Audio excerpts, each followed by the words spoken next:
నా బాల్కనీలో ఫ్లవర్స్ చూడండి. ఈ ఫ్లవర్ లిసియాంథస్ అనమాట. ఇందులో 7 కలర్స్ అని తీసుకొచ్చి పెట్టాను. దాదాపు 10 ప్లాంట్స్ పైన పెడితే 2 ప్లాంట్సే వచ్చినాయి అనమాట. మన క్లైమేట్కి ఇది చాలా కష్టం అంటిపోయటం. అసలు చాలా అందంగా ఉందన్నమాట. 20 డేస్ వరకు వాడిపోకుండా ఉంటుంది.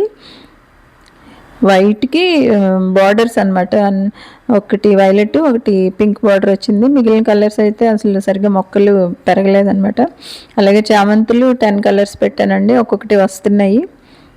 ఇంకా ఇదిగో చూడండి రెడ్, ఇవన్నీ కూడా అసలు చామంతులు అయితే ఎలా అయినా పూసేస్తాయి. బంతి పూలు, డిసెంబరాలు ఇవన్నీ కూడా వింటర్లో బాగా పూస్తాయి కదా. లిసియాంథస్ మన క్లైమేట్కి పాపం అడ్జస్ట్ అవ్వడానికి చాలా, అంటే పెరగడమే చాలా కష్టంగా పెరుగుతుంది అనమాట. అలాగే బంతి పూలు చూడండి ఎంత బాగా వచ్చినాయో.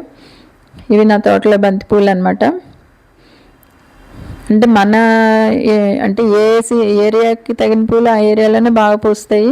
అసలు గుత్తులుగా ఇన్ని పూలు పూస్తుంటే ఆ లిసియాంథస్ అంత కష్టపడి పాపం ఆ మొక్కని కష్టపెట్టి మనం ఎదురు చూసి అంత అంత కష్టపడే కంటే ఇలాంటి మొక్కలు పెట్టుకుంటేనే బాగుంది అనిపిస్తుంది చెట్టు నిండా పూలతో.